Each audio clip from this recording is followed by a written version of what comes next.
반갑습니다. 드디어 살롱드 전북 지역의 페미니즘 전문 팟캐스트 첫 방송을 진행하게 되었습니다. 첫 방송이니 다소 어설프더라도 너그러이 귀 개그라 생각하시고 지지와 응원 보내주시기 바랍니다. 저는 12월까지 진행되는 시즌 1의 전체 진행을 맡게 된 살롱드 전북 팟캐스트 제작 지역 동아리 전북 전복팀의 지산이라고 합니다. 지금 여기는요, 전주 시내에 있는 전주 시민미디어센터 영심이 라디오 스튜디오입니다. 전북 전복 팀원들 세 분이 함께하고 있는데요. 각자 소개를 해주시기 바랍니다.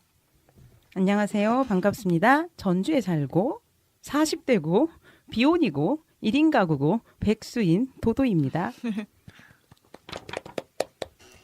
안녕하세요. 전주에 사는 40대 비혼 1인 가구 이청입니다.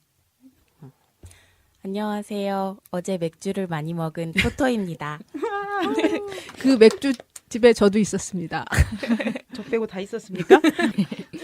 그러면 먼저 저희 첫 회 방송이니까 살롱드 전북에 대한 간단한 취지와 어떤 내용들이 진행되는지 어떤 세부 코너들이 있는지 소개하도록 하겠습니다. 살롱드 전북은 월 2회 1시간 미만의 방송을 하려고 합니다. 시즌 1은 12월까지 총 8회 송출을 목표로 하고 있습니다. 도도님께서 살롱드 전북에 대한 얘기를 해주시겠습니까? 저희 살롱드 전북은 언어를 무기 삼아 희망을 만들자라는 취지로 모였습니다.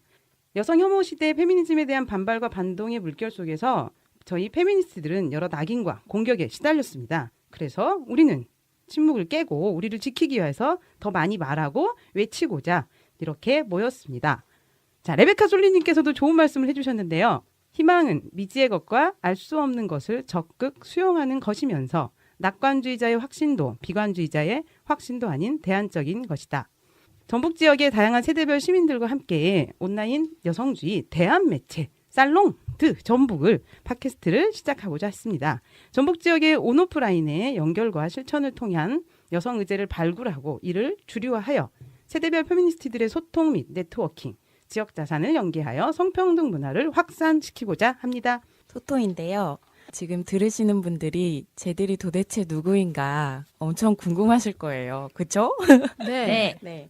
저희는 우선 지금 이 방송을 들으시는 분들이 전국에 다 계실 텐데, 저희는 전북 전주에서 살고 있는 사람들이고요. 저희가 만나게 된 건 전주에 여성 생활 공간 비비라는 비혼 공동체를 이제 꿈꾸는 조직이 있어요. 거기에서 올해 페미학이라는 페미니즘을 학습할 수 있는 그런 코너가 열려서 저희가 거기에 신청했던 사람들이고요. 그래서 저희가 같이 학습을 하다가 공부만 할 것이 아니라 사회 변화를 위한 실천을 한번 해보자라는 취지로 저희가 그 안에서 동아리를 만들게 됐고, 그래서 이렇게 방송을 통해서 여러분을 만나게 됐습니다. 네, 그래서 지금 토토님이 소개해준 대로 페미야학의 친구들과 함께 저희가 지역의 10대부터 60대 페미니스트들을 모아서 지금 제작을 하고 있습니다. 그러면 이청님께서 저희가 8회 동안 시즌 1에 진행되는 세부 내용들을 간단하게 소개하도록 하겠습니다. 살롱드 전북은 총 6개의 코너로 이루어져 있는데요. 첫 번째 허스토리 전북 그녀에서는 매월 1회 다양한 세대의 전북 지역 페미니스트들의 삶과 그녀들의 인생의 페미니즘 도서 한 권을 소개하고 이야기를 나눌 예정입니다. 두 번째 전북은 지역의 여성 의제를 발굴, 지역 뉴스를 여성의 시각으로 읽어보려고 합니다. 세 번째 전북 여성 자랑은 동시대의 영화, 드라마, 소설, 웹툰 등 대중문화를 여성의 눈으로 보고 이야기를 나눌 예정입니다. 네 번째, 공부하는 요자들은 전북 전복이 학습한 내용으로 페미니즘에서의 주요 개념과 내용을 소개하는 코너입니다. 다섯 번째, 여성 이슈 브리핑은 여성 이슈와 사건을 차트화해서 브리핑해보려고 합니다. 여섯 번째, 무겁게 분야별 이슈별 비정기적 심층 취재 및 특집 방송을 제작할 예정입니다. 코너별로 묶어서 월 1회씩 방송하게 되고 무겁게는 분야별 비정기적으로 특집 방송이 제작될 예정입니다. 시즌 1에서는 10대에서 60대까지 시즌 1에 참여했던 전북의 페미니스트들과 함께 12월 특집 방송을 하려고 준비하고 있습니다. 많은 청취와 관심 부탁드립니다. 그동안 뭔가 많이 준비한 것 같은데요. 제가 좀 자폭이 있긴 한데 전북팀이 4월부터 지금 번개학습도 하고 페미니즘 제작하기로 해서 저희가 11번을 만났거든요. 그래서 올 여름은 이 폭염을 뚫고 만난 것 같아요. 그래서 오늘까지 왔네요. 저희 시즌 1의 목표는 8번을 한다가 목적입니다. 그래서 시즌 1 팟캐 진행 방향은 아마추어리즘의 절정. 그래서 여러분 듣기 힘드실 거예요. 그래서 서로 돕는다는 원칙하에 지지와 응원 보내주시고요. 저희가 초대 게스트를 많이 하려고 합니다. 지역의 10대부터 60대들 다양한 페미니스트들의 연결망을 갖추고 약간 스펙트럼을 짜듯이 지역의 자원들을 한번 활용해 보려고 합니다. 자, 그러면 저희 시즌 1에 저희가 밀고 있는 슬로건이 있어요. 사실 저도 지금 익숙하지가 않습니다. 그래서 좀 헷갈리고 있는데요. 저희 팀이 전복팀이에요. 전복적 대화. 페미니즘은 일상에서 전복하는 대화라고 생각을 하는데요. 그래서 살롱이라고 하는 말이나 이야기를 하는 클럽을 통해서 저희 전북 지역에 대한 페미니즘의 의제를 새롭게 쓰고자 하는 이름입니다. 저희가 한번 다 같이 외치고 시작할 건데요. 함께 외쳐보죠. 살롱 드 전북, 살롱 드 전복. 웬일이죠? 다 맞았네요. 네. 어색해. 그런 것도 어색하고 재미죠? 네. 하다 보면 어색합니다. 하다 보면 신납니다. 자, 토토님께서는 이 슬로건 어떠신가요? 얘기할 때. 발음 꼬유가 아주 좋네요. 네, 그럼 드디어 저희의 첫 방송의 중요한 코너 2가지가 진행이 된대요. 그걸 시작해 보도록 하겠습니다. 저희가 만나고자 하는 오늘 페미니스트를 이 스튜디오에 모셨는데요. 첫 방송은 헐스토리 전북 그녀. 전북 그녀 페미니스트를 만나다 이런 코너로 진행됩니다. 살롱드 전북의 헐스토리 전북 그녀는 세대별 페미니스트, 전북 지역의 페미니스트를 초대해서 함께 이야기를 나누는 코너입니다. 이야기를 나눌 때 그녀만의 페미니즘 도서를 팟캐스트에 소개하고 낭독을 통해서 함께 이야기하는 과정입니다. 저희 실은 처음부터 나와 계셨는데요. 보이는 라디오가 아니기 때문에. 그러면 저희가 모두 환영의 박수로 10대 페미니스트들을 불러볼까요? 환영합니다. 안녕하세요. 반갑습니다. 초대해 주셔서 감사해요. 10대 전북 지역의 페미니스트가 누구인지 자기소개를 한번 부탁드려 볼게요. 안녕하세요. 저는 조화평이고요. 18살이고 지금 학교는 다니지 않고 집에서 공부를 하고 있는 사람입니다. 와우. 네, 그래서 저의 요즘 생활은 정치하는 페미라는 페미니즘 동아리에서 활동을 하고 있고 그리고 그 동아리에서 또 소규모로 만들어진 역사 스터디도 참여를 하고 있고요. 영화 쪽으로 프로그램이 있으면 좀 참여를 하고 같이 얘기하고 이런 거에 참여를 하고 있어요. 제가 하는 페미니즘 동아리를 짧게 소개하자면 정치하는 페미라는 이름을 가지고 활동을 하고 있고 줄여서 정페라고 합니다. 이번 연도 3월에 만들어졌고 한 학기 동안은 주 1회 캠페인 그리고 또 주 1회 스터디로 좀 빡세게 했어요. 와, 진짜 빡신데요. 네, 그래가지고 전북대 구정문 앞에서 미투 캠페인을 했었고 지금 2학기 시작하고 나서는 캠페인을 꾸리고 있는 중이고 스터디는 2주에 한 번으로 줄였습니다. 네. 저희가 전북의 멋진 10대 페미니스트를 만나고 있네요. 자, 되게 여러분. 신기해요. 맞아요. 아, 네, 네. 저희가 이거를 준비하면서 평 씨를 만나게 됐는데 전북에 이렇게 페미니즘을 공부하는 10대가 있다는 것도 놀라웠고 이렇게 캠페인까지 하면서 행동하는 친구들이 있다는 게 감격스럽고 되게 반가웠어요. 네. 네, 감사합니다. 그러면 본격적으로 한번 들어가 볼까요? 헐스토리 전북 그녀 코너는 앞에서 코너 소개하듯 2가지로 이루어져 있습니다. 저희가 세대별 페미니스트한테 묻는 공통의 3가지 질문이 있습니다. 앞으로 진행되는 페미니스트에게 묻는 질문인데요. 일종의 이풀기죠. 그리고 3가지 질문에 대한 대답을 우리가 함께 나누면서 그 다음 구성은 낭독으로 하는 페미니즘 그녀만의 추천도서로 구성되어 있습니다. 특히 그녀만의 추천도서는 낭독을 통해서 함께 나누고 싶은 주제와 책 속에서 감명 깊게 읽은 페미니즘 주제로 이야기가 구성되어 있습니다. 기대가 되는데요. 그러면 세대별 페미니스트에게 묻는다. 첫 번째 질문부터 시작해 볼까요? 도도님이 한번 읽어주시겠어요? 첫 번째 질문. 나에게 페미니즘이란? 저는 페미니즘은 나 자신과 차별과 싸우는 거라고 적었어요. 페미니즘이 굉장히 싸움을 많이 해야 되는 것이고, 그리고 그 싸움은 나쁜 것이 아니라 나아가기 위한 것이라는 거, 응원이 필요한 운동인 것 같아요. 그래서 저는 한마디로 페미니즘은 파이팅이라고 적었습니다. 역시 페미니즘 파이팅이죠. 그래서 두 번째 질문으로 한번 이어져 가볼게요. 두 번째 질문은 페미니스트의 희노애락입니다. 페미니스트로 살면서 느끼는 것을 자유롭게 선택해서 이야기하는 것입니다. 저는 아까 말했듯이 정치하는 페미에서 학기 중에 1학기를 캠페인을 했잖아요. 네. 그래서 미투 캠페인을 했는데 그 캠페인에서 희노애락을 다 느낀 것 같아요. 네, 일단 제가 기쁘고 즐거웠던 거는 캠페인을 할 때 막 좀 따뜻한 커피를 갖다 준다던가 아니면 초콜릿을 주면서 아 정말 고생한다고 그렇게 하고 응원하면서 참여해주는 사람들을 보고 느끼면서 기뻤던 것 같고요.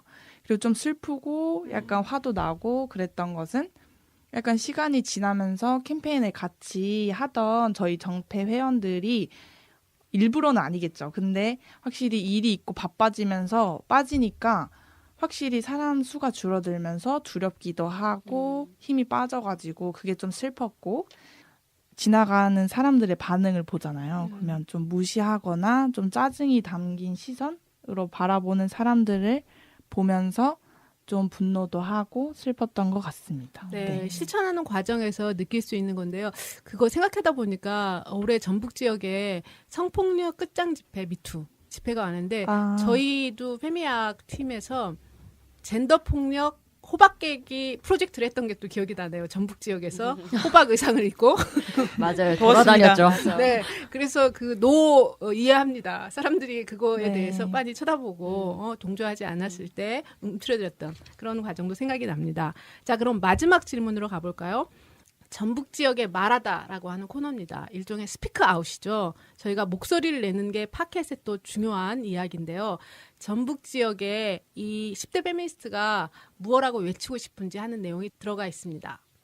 10대 페미니스트로서 그리고 모든 사람들에게 얘기를 하려고 하는데요. 제가 이제부터 책 얘기를 하면서 낭독하려던 페이지에 다 들어가 있는 내용이에요.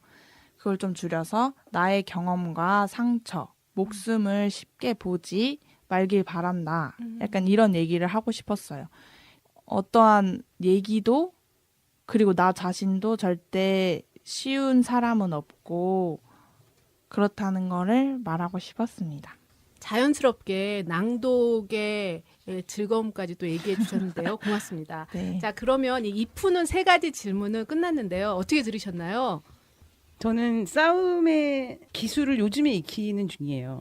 10대이신데 이미 싸움의 기술에 대한 많은 생각을 하고 계셨는데 페미니스트라고 생각한 지는 한참 됐지만 요즘의 어떻게 싸워야 되는지를 배우고 있어서 되게 부끄럽고요. 많이 배워야겠다는 생각이 아니에요. 조금 들고 그리고 싸워야 되잖아요.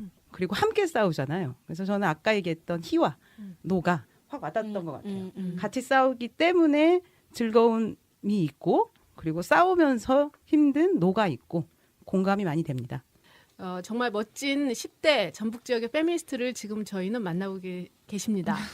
자, 그럼 본격적으로 페미니즘의 책을 통해서 전북의 페미니즘을 한번 전파해 볼까요? 화동 씨가 직접 소개를 네네. 해보도록 하겠습니다. 제목은 우리에겐 언어가 필요하다. 입이 트이는 페미니즘이라는 책이고요. 2016년에 봄암람이라는 출판사에서 나온 거예요. 그리고 지은이는 이민경 님입니다.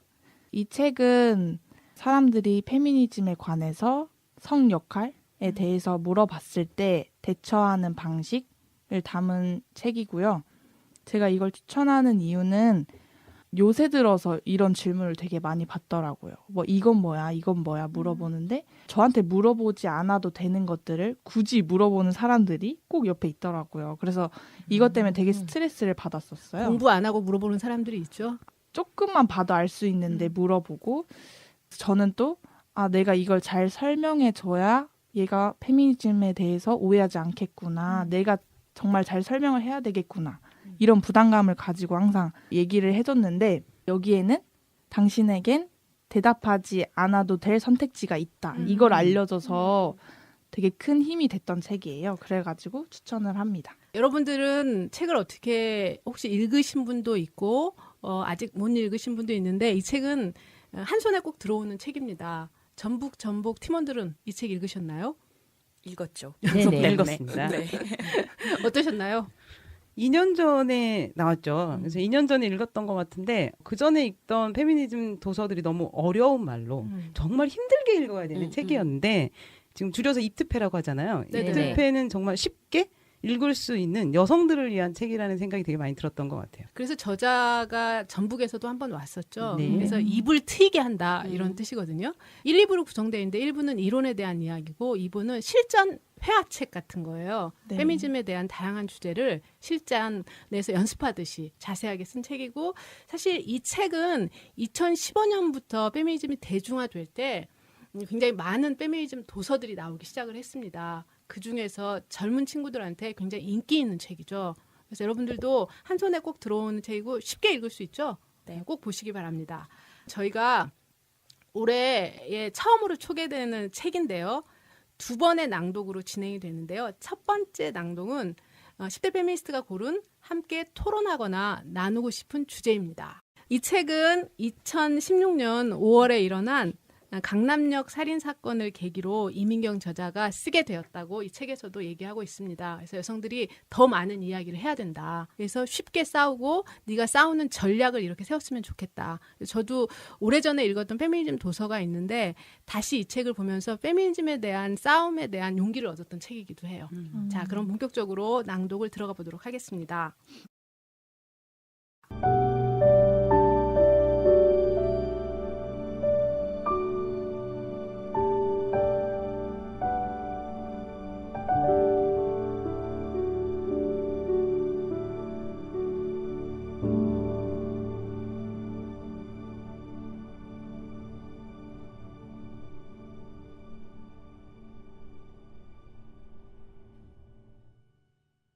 여성 혐오와 남성 혐오가 이렇게 쉽게 대등한 문제 취급을 받는 상황은 성별 간 권력차를 또 한 번 실감케 합니다.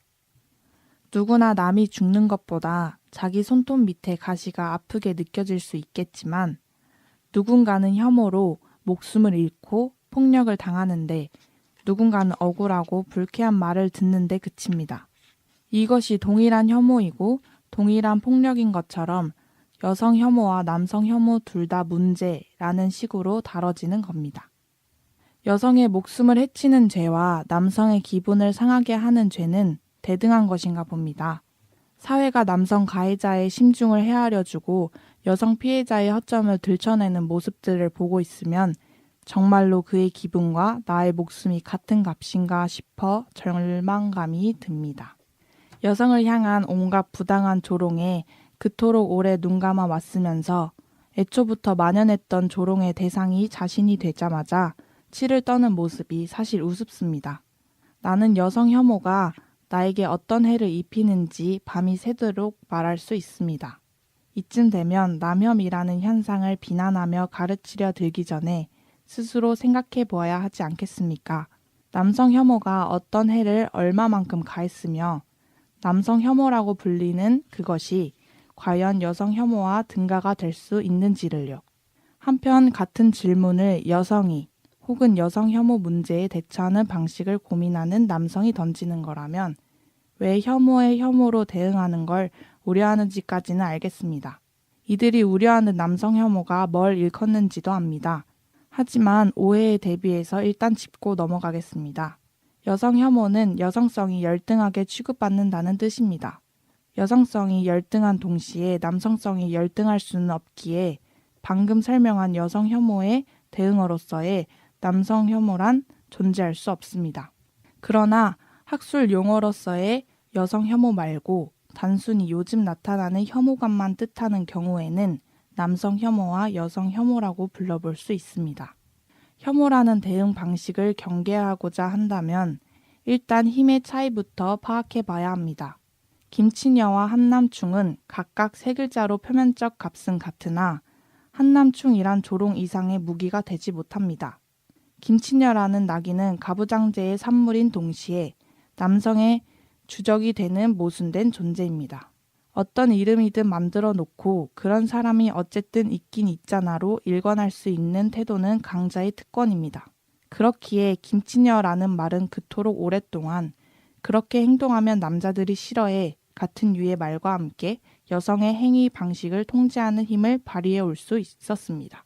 그 특권을 행사하는 방식을 여성이 거울로 비춰 따라해 본들 패러디 이상의 힘은 갖지 못합니다. 남성 혐오의 실질적인 힘은 아주 작아서 여성 혐오의 뿌리에 스크래치도 내지 못하고 있습니다. 그러나 실제로 발휘하는 힘의 차이, 패러디와 원본의 차이가 무시된 채 한남충이라는 말이 등장하자마자 남혐이 기승을 부리는 것이 되고 곧바로 사회 문제로 부각된 현 상황은 김치녀를 위시한 온갖 여성 혐오 발언이 오랫동안 아무 문제 없이 널리 존재해 왔던 것을 생각하면 기가 막히는 노릇입니다. 남성 혐오가 파장을 일으킨 건 남성이 겨우 여기에만 발끈해서가 아닙니까? 그걸 또 여자 탓으로, 심지어 여성 혐오마저 그렇게 남성 혐오를 한 여성 탓으로 돌리는 형국이 되었습니다. 여성 혐오 문제를 해결하기 위한 여러 목소리가 힘을 얻지 못했고 철저히 무시당한 가운데 남성 혐오라는 패러디의 남성은 드디어 반응을 보였습니다. 여성 혐오를 거울로 비춰 엄밀히 말해 존재하지 않는 남성 혐오라는 것을 만들어내고 난 뒤에야 여성 혐오라는 것이 대화 주제로 오른 겁니다. 그런데 그들은 그저 남성 혐오만 붙들고 울고 있습니다.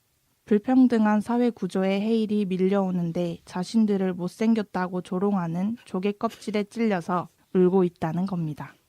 이런 구도 속에서 남성 혐오도 여성 탓, 여성 혐오도 여성 탓, 그리하여 성별 대립을 만든 것도 여성이고 더 잘 알아듣게 설명하지 못하는 것도 여성의 인내심 탓이 되고 있습니다.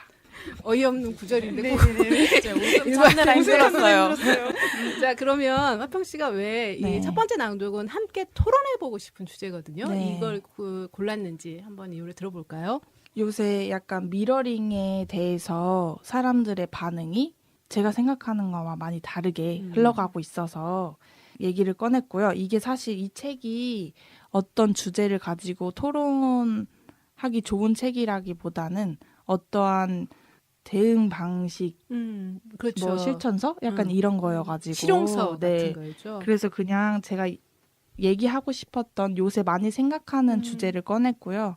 저는 아무튼 미러링이 되게 좋은 방식이라고 생각을 합니다. 그래가지고 여러분의 얘기도 듣고 싶어서 얘기를 하게 됐어요. 저희 전북 팀원들 얘기도 한번 들어보도록 하겠습니다. 저는 먼저 미러링 처음 나왔을 때 좀 놀랬어요. 이렇게 수준 낮게 이야기해야지 알아듣는구나. 네. 우리가 그죠. 그동안 너무 수준이 높았다. 이런 생각을 먼저 하게 된대요. 다른 분들은 어떠신가요? 남혐이라는 말이 나오기 전에 여혐이라는 말도 사실은 널리 쓰이지 않았는데 교양 있는 남성들은 여성을 혐오하는 말들을 저질스런 그래서 세상에 있으나 굳이 권력을 들이대서 그걸 제재하지 않는 범위의 것으로 그냥 냅뒀던 것 같아요. 그렇죠. 그리고 그것에 대해서 문제 제기를 하는 여성에게는 뭐 그런 걸 가지고 근데 이것을 미러링 전략으로 보여줬을 때 대바대 쳤을 때 화들짝 놀라는 거죠. 이건 있어서도 안 되는 우리가 말이라고. 여태까지 했던 거는 전혀 보이지 않았던 거죠. 네, 그렇죠. 미러링은 여성들이 그동안 고통스럽게 당해왔던 혐오를 남성들이 역지사지 해볼 것을 따라서 혐오하지 말 것을 주문했던 건데 미러링의 언어를 택할 수밖에 없는 처절한 맥락과 배경, 비명은 삭제하고 여성 혐오, 피해자가 가해자로 여성들의 저항을 남성 혐오로 뒤바꾸고 호들갑 떨다니. 근데 사실 이거는 돌아볼 수 있게 한 효과는 확실히 있는 것 같아요. 네네. 그리고 남성보다는 여성에게 사실은 효과가 더 컸던 것 같고 네. 미러링이 나온 이후로 페미니스트가 되었다는 사람들은 정말 많더라고요. 한 5년 전만 해도 페미니스트가 없었어요, 주변에. 그렇죠. 성 불평등 사회를 거울로 정확하게 저는 비췄던 전략이었다고 생각을 해요. 그동안 먹히지 않았다는 게 좀 놀라웠거든요. 그런 의미에서. 여러분들이 처음 미러링 전략에 대해서 여성 혐오와 남성 혐오를 등가시하는 이 사회 문제에 대해서 얘기해보는 좋은 구절이었던 것 같아요.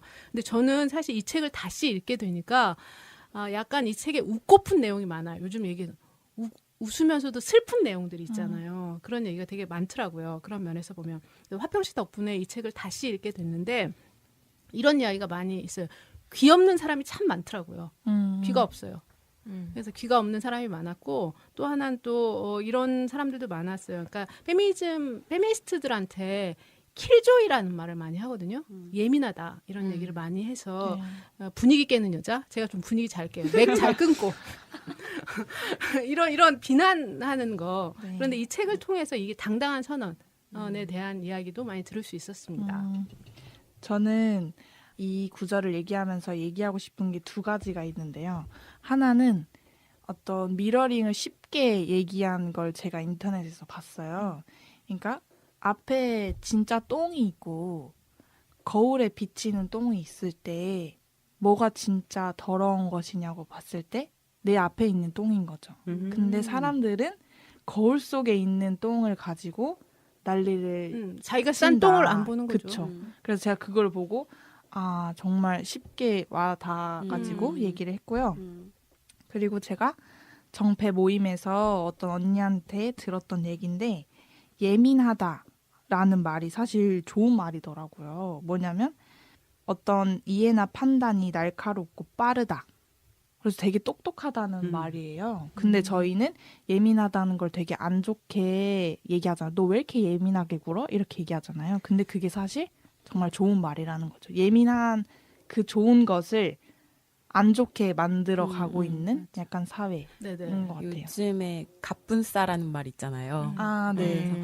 예민하다는 건 감수성이 그만큼 뛰어나다는 거고, 그래서 내가 그 상황을 정확하게 볼 수 있는 눈이 있다는 뜻인데, 요즘에 말이 나온 그 갑분싸라는 단어로 그 아름다운 사실 언어를 나를 그냥 분위기 깨는 사람으로 그냥 전락시키는 맞아요. 그런 상황인 것 같아요. 네.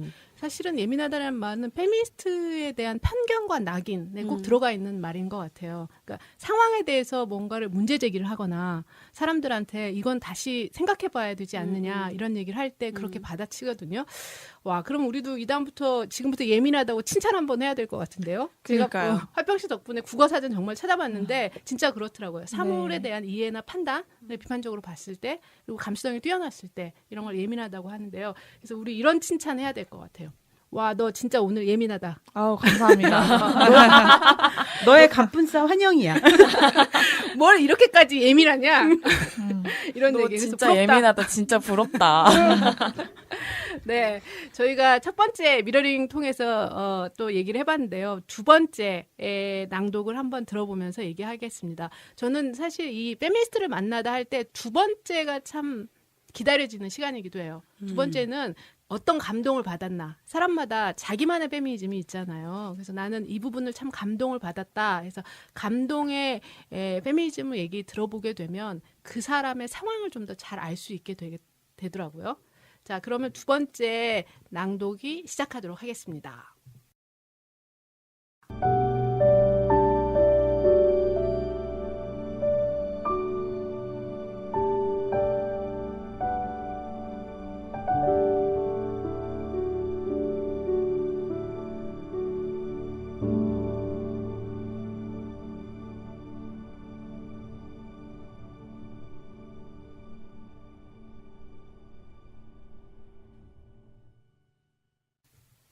평소 상대와 나의 관계는 평등했으나 어쩌면 내가 더 센 것도 같았으나 성차별에 대해 이야기하는 순간 팔짱을 풀 생각이 없는 한 명의 강자와 그걸 붙드는 한 명의 약자로 변해버릴 때가 있습니다.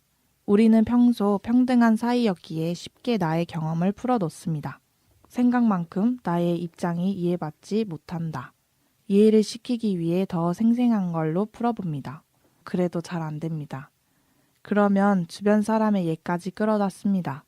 그런데도 설득이 될까 말까입니다.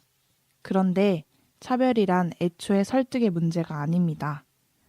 강자는 팔짱을 끼고 앉아 열심히 이해시키려 노력하는 약자의 자기 얘기를 듣습니다. 강자는 약자의 경험마저 쉽게 얻습니다. 당신이 이런 대화에서 상처를 받았다면 상대가 자신에게 부족한 차별의 경험을 나눠달라고 정중하게 다가오지 않았기 때문일 겁니다. 그런 태도를 가진 사람이 내가 느낀 경험의 무게를 느낄 수 있을까요? 이런 경우 내가 직접 겪은 차별은 사실 어렵사리 꺼내놓은 경험인데도 가벼운 것으로 아무것도 아닌 일로 치부됩니다. 그러면 당신은 공감을 하지 않는 상대에게 놀라고 서운하고 우울해집니다. 내가 부당하고 억울하게 느꼈던 경험을 오로지 상대를 위해 다시 꺼냈었으나 상처만 헤집어 놓게 될 수도 있습니다. 내가 차별받은 경험은 그렇게 쉽게 전시해도 되는 게 아닙니다. 설마 절대로 경험을 나누지 말라는 소리로 듣진 않으시겠지요? 저도 여전히 제 경험을 상대와 공유하고 그로써 즐거움을 느낍니다. 다만 이제는 아주 내킬 때만 원하는 상대에게만 그렇게 합니다. 상대가 들을 준비가 되어 있다고 느낄 때 이야기해주자는 말입니다. 여러 가지 생각을 떠오르게 합니다. 그동안 제가 얘기했던 다양한 사실들에 대해서 생각을 하게 되는데 평시 낭독으로 들으니까 좀 쏙쏙 귀에 들어오는 것 같아요. 그리고 제가 저에겐 귀가 있다는 게 다시 한번 확인되고요. 제가 들을 준비가 되어 있는 사람인 것 같습니다. 그러면 화평 씨가 왜 이게 감동되었는지, 지금 페이지는 저희가 29페이지, 30페이지에 걸쳐서 된 내용인데요. 왜 이거를 감동받았는지, 이 주제를 골랐는지 얘기를 한번 들어보도록 할까요? 제가 이 책을 골랐던 이유를 처음에 얘기했던 것처럼 어떠한 페미니즘에 관해서 그리고 뭐 나의 차별에 관해서 내가 겪었던 차별에 관해서 이야기를 할 때 되게 쉽게 저의 경험을 꺼냈던 것 같아요. 그 사람을 이해시키기 위해서 그리고 당연히 이게 받아들여질 줄 알고 꺼냈는데 생각만큼 공감해주지 못하고 정말 가벼운 것으로 치부가 돼서 좀 상처를 받았었고 그래서 저 같은 사람들이 많이 있을 거라 생각을 하기 때문에 그 사람들에게 말을 해주고 싶어서 꺼냈어요. 네. 처음에 페미니즘에 대한 이야기를 접하고 그리고 이제 자기의 삶을 해석할 때 이런 경우가 되게 많이 나온 것 같아요. 저는 어떤 경험이 떠오르냐면 마치 내 차별에 대해 재판관처럼 그게 차별인지 아닌지 너 얘기해봐라. 이런 경우도 저는 좀 느꼈거든요. 네, 맞아요. 그래서 그때는 입이 안 튀어가지고 그냥 책상을 내리치고 차별이라고 그렇게 귀가 없는 사람들한테 제가 벽을 향해서 그렇게 외쳤더라고요. 그런 것도 생각이 나네요. 어떠셨나요?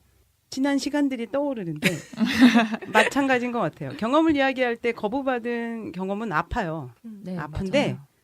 안 아프면 좋았겠지만 이미 아팠다면 그건 나름대로 또 내 힘의 원천이 또 되기도 하는 것 같아요. 그리고 그 말했던 나의 경험을 다시 해석하는 과정이 또 필요한 것 같고 그리고 그 과정 속에서 다시 나를 일으킬 수 있는 힘들이 좀 생긴다는 생각이 전 들더라고요. 네, 그래서 누구 앞에서 어디에서 얘기하냐 되게 중요한 것 네. 같아요. 사실 이 차별은 어떤 면에서 상처나 고통을 이야기하는 거거든요. 근데 들을 준비가 돼 있지 않는 안전한 공간이 아니거나 그렇게 됐을 때는 또 한 번의 피해를 받게 되는 것 같다고 생각하거든요. 그러니까 어떤 면에서 보면 요즘에 남혐이라고 했을 때 여성들이 가해자한테 얘기하는 것을 다 무조건 남혐이라고 싸잡아서 얘기하는 경우도 많거든요. 상처나 사실 이번에 미투는 거의 비명이잖아요. 그런데 그 비명에 대해서도 판단 내리는 거죠. 그런 맞아요. 면에서 저는 그래서 여성들이 끊임없이 이야기를 해도 들리지 않는다고 생각을 해요. 그런 면에서. 그래서 얘기하지 않을 수 있는 자유가 있다. 맞아요. 얘기하지 않을 자유가 있는데 저는 이 말은 또 드리고 싶은 게 이미 얘기한 사람들, 이미 한 사람들이 내가 한 얘기에 대한 자책은 안 했으면 좋겠어요. 그죠. 네. 의미가 있고 그걸 듣는 사람 분명히 있습니다. 네. 자, 저희가 그래서 지금 10대 페미니스트를 만나고 있습니다. 저희가 전북 그녀라는 코너에서는 낭독을 통해서 함께 이야기하는 주제인데요. 첫 번째 주제는 미러링에 대한 이야기였습니다. 여성 혐오와 남성 혐오가 등가가 아니다. 이 사회에서 성불평등 사회를 드러내는 전략에 대한 이야기를 나눴고요. 두 번째는 이 두 번째 챕터가 제목이 있었어요. 보니까 경험을 쉽게 전시하지 말자. 그래서 자기의 경험이나 자기의 삶에 대해서 이야기하는 여성들의 모습을 나누고 있습니다. 저희가 낭독을 통해서 함께 나누는 코너는 끝났는데요. 혹시 이 자리에 마무리할 때 화평 씨가 더 하고 싶은 얘기가 있는지 얘기를 듣고 이 코너를 마치려고 합니다. 저는 일단 이렇게 좋은 자리에 오게 돼서 너무 감사하고요.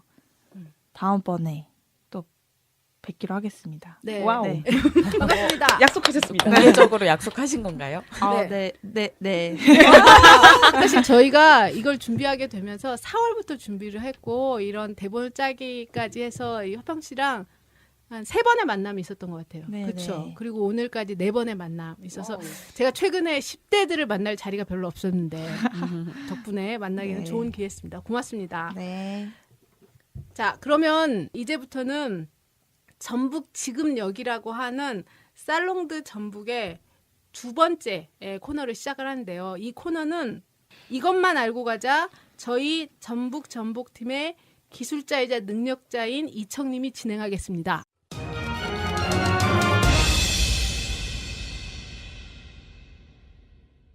제가 전북 지금 여기 코너에서 준비한 건 최근 몇 달 동안 벌어진 지역의 여성 대상 번제들입니다.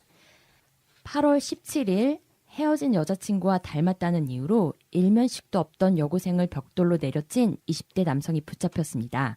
불특정 대상을 향한 혐오 범죄, 누구도 그 대상에서 자유로울 수 없기 때문에 이런 사건이 발생할 때마다 정말 무서운 생각이 드는데요.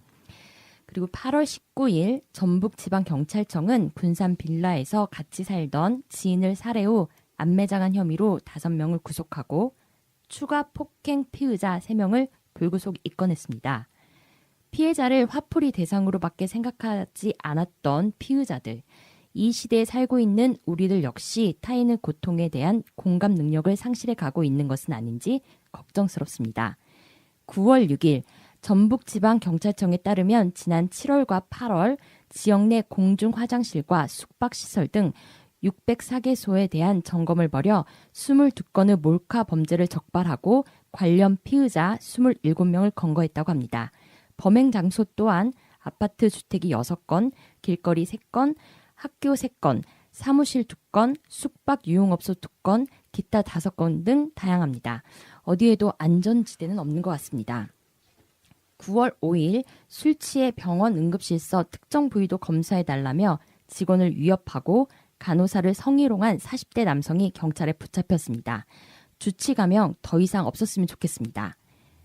전북지방경찰청에 따르면 2013년부터 2017년까지 최근 5년 새에 강간 또는 강제추행 혐의로 입건된 교직원은 모두 23명이었으며 2015년에서 2017년까지 최근 3년 새 교육공무원 전체 징계 114명 중 성범죄 관련은 12명으로 집계됐으나 이들 중 2명은 정직 처분을 받아 교육공무원 신분을 유지했다고 합니다. 범죄가 드러나는 것도 극히 일부고 처벌 수위 또한 낮아서 학부모들이 안심하고 자녀를 학교에 보낼 수 있도록 교육계는 물론 유관기관의 실질적인 예방책 마련이 절실하다고 생각됩니다. 9월 10일 전북지방경찰청에 따르면 최근 전주의 한 중학교에서 A양이 동급생, B군 등 3명에게 성폭행과 성추행을 당했다고 신고가 접수됐는데요. 성폭행 피의자들의 나이가 점점 내려가고 있는 것 같습니다. 나이 어린 피의자의 처벌과 피해자에 대한 2차 피해, 많은 생각을 하게 하는 사건입니다. 아, 정말 이 땅에서 여성으로 살기 힘든데요. 이 소식들도 사실은 저희가 추려서 몇 가지만 지금 전해드리는 겁니다. 그리고 또 언론 보도에 나타난 가해자 중심의 보도가 참 문제라고 생각을 해요. 뭐 술에 취해서, 그리고 뭐 어리다고, 그리고 초범이라서, 앞길이 창창해서, 이게 전부 다 가해자 입장을 서술하는 거고요. 그리고 가해자 진술한 것을 비판 없이 언론들이 그냥 그대로 전달하는 것도 좀 문제라고 생각을 합니다. 그리고 또한 피해자 정보 노출이 더 많습니다. 가해자 정보 노출보다. 네, 여러분들 맞아요. 기사를 확인해 보면 알 수 있을 건데요. 그리고 입건되고 뭐 구속하고 기소한다 하더라도 사법부에서는 솜방망이 처벌로 마무리를 짓고요. 네. 그래서 최근에 제가 신문 본 것 중에 대검찰청 통계에 따르면 이런 여성 상대 강력 범죄, 예를 들어 성폭력이나 살인 등이 지난해가 한 32,000건 정도가 된다고 하더라고요. 그런데 강남역 살인 사건 이후로 그럼 적어들어야 되잖아요. 줄어들거나. 근데 처벌이 제대로 안 되는 건지 2016년에는 27,000건에 비해 오히려 10%가량 늘었다고 합니다. 그런 거 보면 사실은 공포와 불안이 일상의 여성들을 잠식하고 있죠. 그런 맞아요. 면에서 보면. 근데 정부의 대책이 저 이런 거 볼 때 좀 화나거든요. 네. 밤길 귀가 도우미. 그래서 이런 거 말고 좀 더 근본적인 대책이 필요한 것 같습니다. 그런 면에서 보면. 네, 성폭력은 남성이 권력이 있으니 굳이 안 할 이유가 없고 남성이 권력이 허용돼 있기 때문에 처벌이 미비하거나 부익을 당하지 않고 그리고 그 남성은 권력이 없어도 합니다. 네, 그래서 저는 사실 미투 나올 때 남성들이 그런 얘기를 하거든요. 니네가 그런 줄 몰랐다 이런 얘기를 하거든요. 그럼 알면 되잖아 지금부터. 그래서 예를 들어서 여성들 같은 경우가 자기가 성폭력이나 성희롱 경험이 없는 여성이 없거든요. 그래서 내가 하루에 24시간 살아. 그런 위험이나 안전에 대해서 준비를 하거나 대비를 하는 시간이 있다는 거죠. 일상에서부터 사는 잠잘 때까지. 그렇잖아요. 그런 과정을 보면 여성들이 얼마나 이 사회에서 힘들게 살고 있는가라는 얘기죠. 그래서 이 범죄 대상으로 되고 강력하게 처벌되지 않는 거 이런 거 참 문제라고 생각합니다. 저희가 이 전북 지역에서 보면 요즘에 스쿨 미투에 대해서도 지금 많이 나오고 있는데요. 그 네. 얘기 토토님이 좀 한번 해주시겠어요? 스쿨 미투 운동 소식 전해드리겠습니다. 전북 지역은 아닌데요. 지난 8월에 광주에서 한 여고에 있는 교사들의 28%가 성희롱의 혐의로 경찰에 수사가 의뢰됐는데요. 학내 성폭력이 심각한 수준입니다. 28%면 굉장히 높은 수치예요.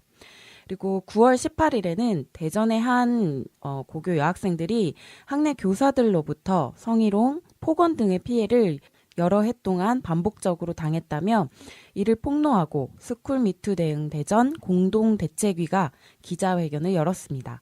그래서 이 기자회견에서 진상규명과 책임자 처벌 재발 방지 대책 마련을 촉구하였는데요. 학생들이 당했던 그런 언어들을 소개를 해드리고 싶어요. 남교사의 말입니다. 여자의 몸은 이러이러해야 한다. 생리한다는 말 자체가 추하다. 화장을 없네요. 떡칠하고 그렇죠. 네. 화장을 떡칠하고 시간당 얼마 받느냐. 노는 시간당 얼마 받냐? 많이 받죠. 네. 성범죄는 여성의 옷차림이 원인이다. 심지어 어떤 교사는 옷 벗고 기다리면 수행평가 만점 주겠다. 진짜 일상의 언어 성폭력 정말 심각합니다. 이런 거 보면 정말 학교에서. 화가 나죠. 네. 무엇보다도 학내에서 페미니즘 교육이 좀 필요할 것 같고 이런 것에 대한 강력한 징계가 필요할 것 같습니다. 네. 그래서 아까 28%인데 28%는 이런 겁니다. 전체 교사가 그때 57명이었대요. 근데 그 중에서 16명이 일상인 거죠. 맞아요. 11명이 기소되었다고 하더라고요. 네. 여기에서. 그래서 스쿨 미투는 계속 진행돼야 된다고 생각합니다. 굉장히 맞아요. 중요한 사건입니다. 그리고 저는 이 스쿨미투의 특징 중에 하나는 이렇게 많은 사람이 어떤 조직 내에서 이 생활이 가능했다라는 거잖아요. 그래서 그 책임을 묻는 것에 진짜 행위를 한 사람뿐만이 아니라 교장, 교감 이게 맞아요. 책임을 확실히 물어야 되겠다는 생각이 들어요. 외국 같은 경우에는 그 고용주가 책임을 지잖아요. 네네. 성폭력이 발생했을 때. 왜냐하면 그 조직 문화를 성평등한 문화로 만드는 데 대한 노력을 기울이지 않은 것에 대한 책임을 묻는단 말이에요. 한국도 특히 네. 교육계는 더더욱 그래야 된다는 생각이 드네요. 네. 그리고 최근에 나온 것 중에 제가 신문에 읽었던 것 중에 테니스 코치에 대한 얘기 혹시 아세요? 못 들었습니다. 초등학교 이거 96년도 얘기입니다. 이 미투 전국에 한 여성이 그 학교로 테니스 선수가 되려고 전학을 갔어요. 네. 2년 동안 그 테니스 코치한테 성희롱을 당했던 거죠. 그랬는데 연락해 보니까 그 코치가 아직도 그 학교에 있는 거예요. 어머. 한국의 현실이죠. 네네. 그래서 운동계는 행정을 더 담당하면서 심한 것 아직까지 있어도 같아요. 20년이 지났는데 그래서 그거에 대해서 문제 제기했는데 재발 방지 대책 없고 사표를 바로 수리한 거예요. 전수조사도 대한? 하지 않고. 그러니까 공무원들도 대부분 해임을 하지 파면을 하지 않아요. 그러게요. 파면의 수가 정말 적습니다. 그렇다면 그분들이 다른 데 가서 그분들이 우리 습관적으로 너무 존댓말을 쓰는 것 같습니다. 가해자를 그놈들이- 존중하는 이 문화. 그 놈들이 다른 데 가서 똑같은 업종에 또 종사한다는 거죠. 네. 그래서 스쿨미투가 굉장히 중요하게 다뤄야 되고 일선에서 페미니즘 교육이 이루어져야 된다고 생각합니다. 네, 저도 그 페미니즘 교육 의무화가 꼭 빨리 돼야 된다고 생각하는 게 그때의 기억이 정말 오래 가거든요. 맞아요. 사실 아는 만큼 보인다를 제가 항상 실감하고 있는데 몰랐을 때는 불편하지만 이게 뭔지 모르고 넘어갈 때가 많아요. 그래가지고 그때 상처를 받고 폭력을 당했는데도 이게 당연한 건 줄 알고 넘어갈 때가 많아서 얼른 교육 의무화가 됐으면 좋겠습니다. 네. 저도 맞아요. 하나 더 얘기하고 싶은데 스쿨미투 기사를 검색하면서 기사들이 쭉 뜨잖아요. 이런 기사가 되게 많아요. 스쿨미투 운동으로 교권 위협받아. 그래서 저희가 스쿨미투가 이루어지는 학생들의 권리와 교권이 마치 대립되는 것처럼 이렇게 쏟아지는 시각들이 되게 많은데 그거에 대해서도 같이 한번 생각해보고 이게 절대 대립되는 관점이 아니라는 걸 꼭 얘기하고 싶었어요. 네. 우리가 더 예민해져야겠습니다. 네. 맞습니다. 그러니까요.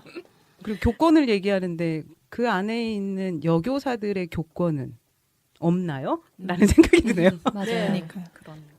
인권이라는 문제를 다뤘을 때 인권은 사실 어떤 면에서 보면 권리 투쟁인 것 같아요.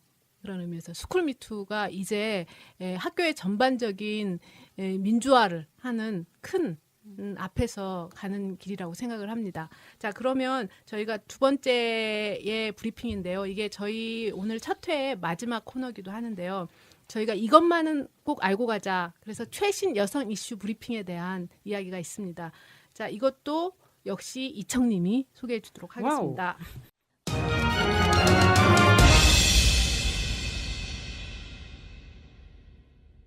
9월 19일 영국 배우들을 상습적으로 강제추행한 혐의로 기소된 이윤택 전 연희당 거리회 예술감독에게 1심서 징역 6년이 선고되었습니다.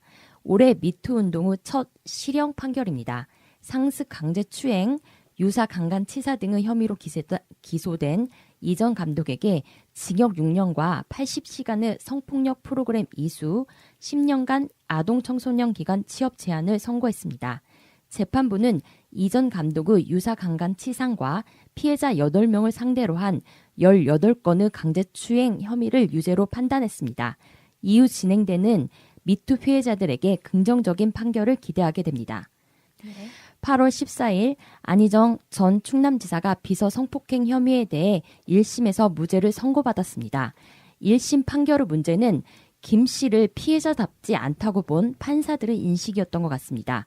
피해자 다음을 요구하는 그들의 논리에 매몰되지 않고 피해자답지 않은 피해자, 생존자인 김지은 씨를 응원합니다. 불편한 용기, 불법 촬영, 편파 수사, 규탄 시위가 4차까지 진행된 가운데 8월 13일 법원은 홍대 누드 모델 몰카 범죄의 여성 피의자에게 징역 10개월을 선고했습니다. 남성이 피의자였던 5월 10일엔 승무원의 치마 속을 촬영한 대학생 김모 씨의 경우는 벌금 500만 원, 5월 12일엔 부산에서 2달간 5차례에 걸쳐 여성의 신체 부위를 촬영한 강모 씨에게는 징역 6개월에 집행유예 2년을 선고했습니다.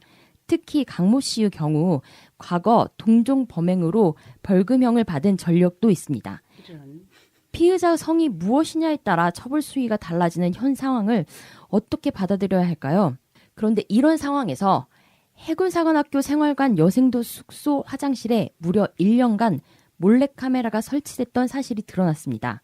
범인은 3학년 생도로 몰카를 감싼 종이에 말하면 퍼뜨린다는 협박성 글까지 써놨다고 전해졌는데요. 9월 21일 교육운영위원회를 열어 김 씨를 태교 조치했다고 합니다. 김 씨는 민간인 신분이 되면서 사건은 경찰로 넘어갔습니다. 엄중한 처벌이 내려지길 바랍니다. 불편한 용기, 불법 촬영, 편파 수사, 규탄 시위가 주최 측 추산 1차 시위 12,000명, 2차 시위 45,000명, 3차 시위 6만 명, 4차 시위 7만 명이었습니다. 특히 3차, 4차 시위의 경우 지방에서 차량을 대절하여 시위에 참가하였는데 전주에서는 2차례 시위에 차량 2대씩을 후원받아 참가할 수 있었습니다. 10월 6일 해화역에서 5차 시위를 개최한다고 합니다. 1차에서 4차 시위가 불법 촬영, 편파 수사, 규탄 시위였던 것과는 달리 이번 5차 시위는 편파 판결, 불법 촬영, 규탄 시위로 정하며 재판부를 향한 비판의 날을 세울 것으로 보입니다. 성님들 함께 힘을 모아 봅시다. 최근 여성 연예인 불법 촬영이 연일 보도되고 있습니다. 올리브 방송의 국경 없는 포차 출연 배우 숙소에 보조 배터리를 위장한 불법 카메라가 발견되었습니다. 범인은 외주 업체 스텝이었습니다. 또한 SBS 생활의 달인 코너에서 불법 촬영 카메라 적발의 달인을 섭외해 제작진이 숨겨둔 카메라를 찾는 코너가 있었는데요. 그곳에서 달인이 테이크아웃 커피잔에 위장한 초소형 카메라를 발견했다고 합니다. 그런데 놀라운 것은 이 테이크아웃 커피잔이 제작진이 현장을 세팅하기 전부터 그 자리에 있었던 것이라고 합니다. 그렇답니다. 정말 소름 끼치죠. 지난 7월 배우 배우원 씨가 자신을 스토킹한 단역 배우 김주한 씨를 고소하며 사이버 수사대를 찾아가 도움을 요청했습니다. 그런데 이 사이버 수사대가 했다는 말이 어처구니가 없습니다. 연기자니까 팬심으로 보아달라. 이 사람 정신적으로 좀 이상한 것 같은데 무시해라. 심지어 경찰은 공적으로 자신들이 해결해야 할 일을 배우 배우원 씨에게 직접 자력으로 구제하라라고 말했는데요. 직접적인 워딩을 들려드릴게요. 너무 스트레스 받으면 함께 영화 찍었던 영향력이 있는 사람에게 연락해서 저 사람을 컨트롤해봐라.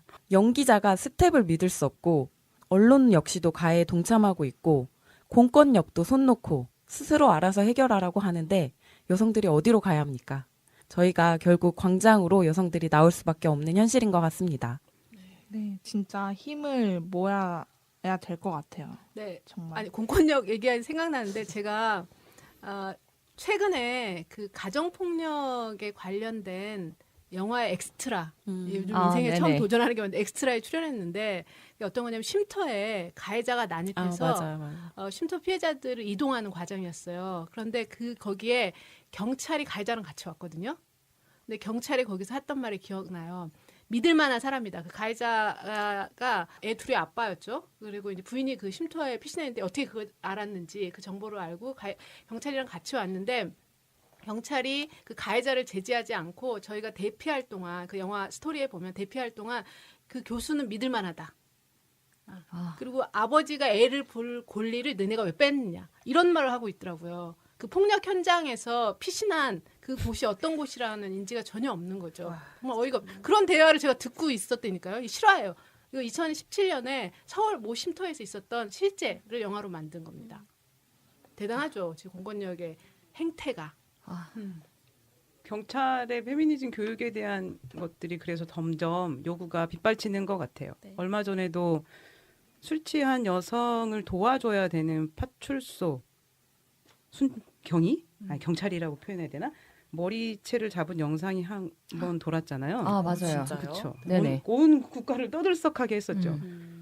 근데 한다는 소리가 다른 신체 부위를 만지면 안 될 것 같아서 머리채를 머리를 잡았다. 그렇게 음. 얘기를 했죠. 그러니까 머리가 앉아 있는 말이 거예요. 안 힘이 되죠. 없어서 앉아 있는 여성의 머리채를 잡고 계속 흔드는 영상이 찍혔죠. 그러니까 그거는 그걸 본 사람이 일반 시민이 찍은 거예요. 너무 말이 안 된다고 생각을 하니까. 정말 거리로 광장으로 나올 수밖에 없네요. 네, 이런 과정에서. 나갑시다. 네. 10월 6일인가요? 네네. 10월 6일. 자, 그리고 정말 저희가 안희정 1심 무죄에 분노했죠. 네. 그러면. 네, 그럼에도 불구하고 안희정 1심 국가의 백래시라고 해서 근데 이 백래시 자체는 여성이 힘이 커질 때 나타난다고 하는데 그럼에도 불구하고 미투가 만들어낸 최신 몇 가지 반가운 소식도 있습니다. 지난 9월 13일에는 김문한 전 에티오피아 대사가 유관기관 여직원을 성폭행한 혐의로 실형 선고를 받았습니다. 징역 1년에 40시간 성폭력 치료 프로그램 이수, 그리고 3년 동안 아동 청소년 관계기관 취업 제한하는 형을 선고를 받았습니다. 안희정 재판에서 피해자에게 피해자다움을 강조하며 혐의를 인정하지 않은 것과 달리 반가운 실형 선고 소식입니다. 네.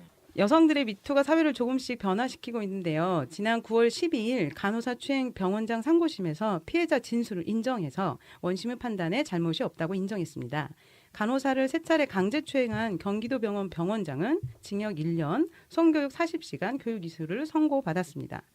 병원장의 주장을 한번 볼 필요가 있는데요. 강제추행 30분 뒤 가해자가 부르자 순순히 불 꺼진 진료실에 들어간 것, 통상의 피해자가 취하는 태도가 다르다고, 그리고 강제추행 이후 가해자 전담 간호사로 근무 변경을 희망해 함께 근무한 것, 이걸로 1심에 불복해서 상고했는데 네, 언론에 그 많은 갑질들에 대한 이야기를 하잖아요.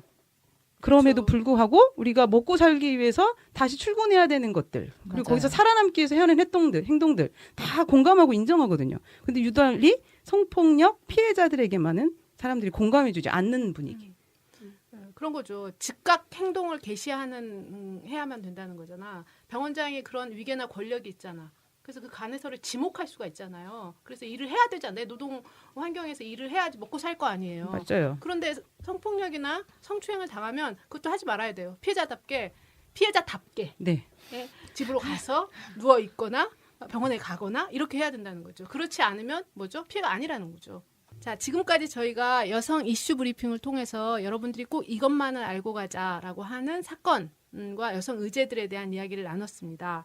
이청님 애쓰셨습니다. 그리고 이제 최신 이야기까지 한 토토님과 도도님 최신 판결 결과까지. 그래서 저는 사실 미투는 멈추지 않는 용감한 여성들 덕분에 여기까지 왔다고 생각을 해요. 그런데 계속될 거라는 거죠. 변화하는 사회, 미투가 함께 갈 것입니다. 그래서 파이팅하면서 저희가 지켜봐야 할 것 같습니다. 자, 어느덧 1회 첫 방송을 끝나게 되었습니다. 드디어 해방이에요, 해방. 여러분은 지금 이 스튜디오 풍경을 잘 모르는데요. 저희 지금 다 얼음돼 있습니다. 이 마이크 사용을 처음이기 때문에 마이크가 이 5cm 미만이어야 되거든요. 저도 굉장히 힘든데요. 그래서 귀가 1회 때는 좀 힘드실 거라고 생각합니다. 듣기가.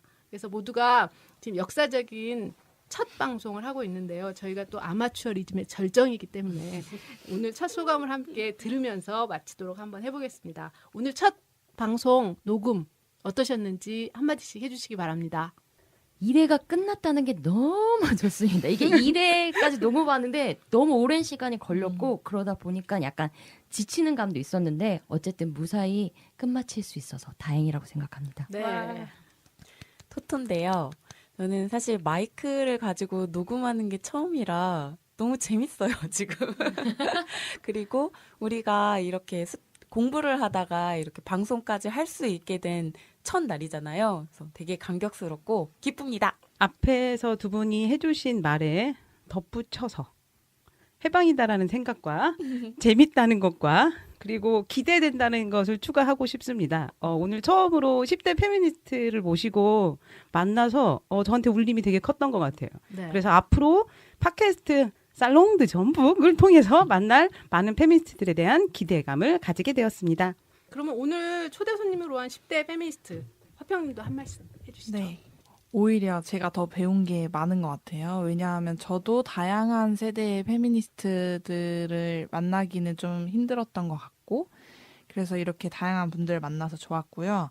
그리고 항상 처음이 어렵고 그렇기 때문에 저는 충분히 잘했다고 생각을 하고, 그리고 무슨 일을 하든 항상 아쉬움은 남는 것 같아요. 그래서 저는 오늘 좀 더 말을 더 잘했으면 좋았을 걸 하는 아쉬움도 있고요. 그리고 마지막으로 하고 싶은 말이 인터넷에서 자주 보는 말인데, 어떻게 우리가 페미니즘 운동을 할 때 우리는 서로의 용기다. 이거랑 함께하면 아무도 다치지 않는다라는 말을 하면서 끝내고 싶습니다. 네. 멋있다. 멋있어요. 언제 이런 말까지 준비했죠? 저는 끝내기 바쁜데 지금. 멋진 10대. 네, 그렇습니다. 저희가 드디어 1회를 끝냈습니다. 그리고 지금 화평 씨가 얘기한 것처럼 우리의 용기다라고 했었거든요. 함께하면 더 다치지 않는다. 저희가 다음에는 60대 지역의 페미니스트를 만납니다. 기대해 주시고요. 네. 2회에는 더 어색할지도 몰라요. 그렇지만 재미있는 페미니즘을 기대하면서 살롱드 전북으로 찾아뵙겠습니다. 널리 팟캐스트 소문내 주시고요. 살롱드 전북 팟캐스트 제작에 도움을 주신 분들을 소개하려고 합니다. 우선 여성생활문화공간 BB에서 인적 물적 자원을 아낌없이 저희가 매번 거기에서 회의를 하고 있습니다. 그리고 필요하면 게스트로 언제든지 하고요. 참여를 같이 하고 있고요. 그다음에 팟캐 제작 지원을 위한 기술적인 교육과 스튜디오 사용을 도와주시는 전주시민미디어센터 영심이, 그리고 특히 최란센이 고맙습니다. 그리고 지역의 페미니즘 동아리 여성 다시 읽기 여러분들이 후원해주고 계십니다. 모두 고맙습니다. 살롱드 전북에 관심 있는 분들은 언제든지 환영합니다. 저희가 살롱드 전북을 통해서 온라인과 오프라인을 연결하고 하는데요. 그래서 온라인에는 저희의 응원에 대한 메시지라든가 댓글을 통해서 이런 걸 함께 했으면 좋겠다. 나 여기 출연하고 싶다. 나 지역의 페미니스트인데. 이렇게 했을 때 페이스북과 인스타그램, 지메일에 살롱드 전북이라고 치시면 저희의 이게 페이지가 나옵니다. 거기에 관심이나 댓글 올려주시기 바라고요. 연락 주시길 바랍니다. 끝까지 함께 청취해 주셔서 다시 한번 감사드리고 시작 슬로건이자 마지막 슬로건을 함께 외치면서 끝내도록 하겠습니다. 살롱드 전북, 살롱드 전북. 고맙습니다.